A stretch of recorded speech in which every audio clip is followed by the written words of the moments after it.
एक समय की बात है, एक ब्राह्मण दंपत्ति की कोई संतान नहीं थी, जिस कारण वह बेहद दुखी थे।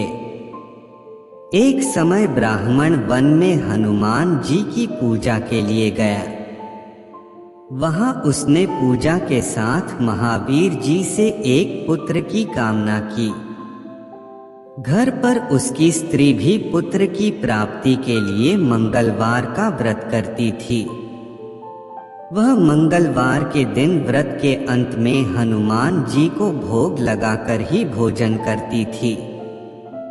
एक बार व्रत के दिन ब्राह्मणी ना भोजन बना पाई और ना ही हनुमान जी को भोग लगा सकी। उसने प्रण किया कि वह अगले मंगलवार को हनुमान जी को भोग लगाकर ही भोजन करेगी। वह भूखी प्यासी 6 दिन तक पड़ी रही। मंगलवार के दिन वह बेहोश हो गई। हनुमान जी उसकी निष्ठा और लगन को देखकर प्रसन्न हुए। उन्होंने आशीर्वाद स्वरूप ब्राह्मणी को एक पुत्र दिया और कहा कि यह तुम्हारी बहुत सेवा करेगा। बालक को पाकर ब्राह्मणी अति प्रसन्न हुई। उसने बालक का नाम मंगल रखा। कुछ समय उपरांत जब ब्राह्मण घर आया तो बालक को देख पूछा कि वह कौन है। पत्नी बोली कि मंगलवार व्रत से प्रसन्न होकर हनुमान जी ने उसे यह बालक दिया है। ब्राह्मण को अपनी पत्नी की बात पर विश्वास नहीं हुआ।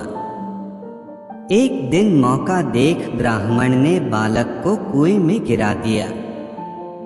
घर पर लौटने पर ब्राह्मणी ने पूछा कि मंगल कहाँ है। तभी पीछे से मंगल मुस्कुराकर आ गया। उसे वापस देखकर ब्राह्मण आश्चर्यचकित रह गया। रात को हनुमान जी ने उसे सपने में दर्शन दिए और बताया कि यह पुत्र उसे उन्होंने ही दिया है। ब्राह्मण सत्य जानकर बहुत खुश हुआ। इसके बाद ब्राह्मण दंपत्ति प्रत्येक मंगलवार को व्रत रखने लगे। जो मनुष्य मंगलवार व्रत कथा को पढ़ता या सुनता है और नियम से व्रत रखता है, उसे हनुमान जी की कृपा से सब कष्ट दूर होकर सर्व सुख प्राप्त होता है और हनुमान जी की दया के पात्र बनते हैं।